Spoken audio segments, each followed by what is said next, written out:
In today's tutorial, I'm going to show you guys how to go forward or backward in a video playing on VLC Media Player, only using your arrow keys and not involving the Shift, Control, and Alt key combination.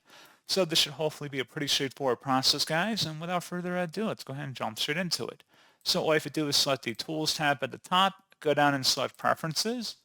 You want to now select the item underneath Interface that says Show Settings. You want to select All. And then on the left side underneath Interface, select the Hotkey Settings button.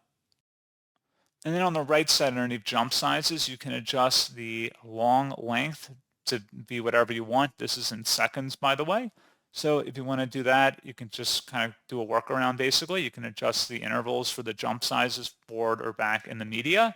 Select Save to save it, and then you will need to restart VLC Media Player for the changes to take effect. And that's pretty much it.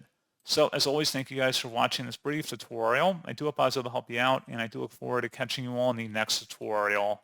Goodbye.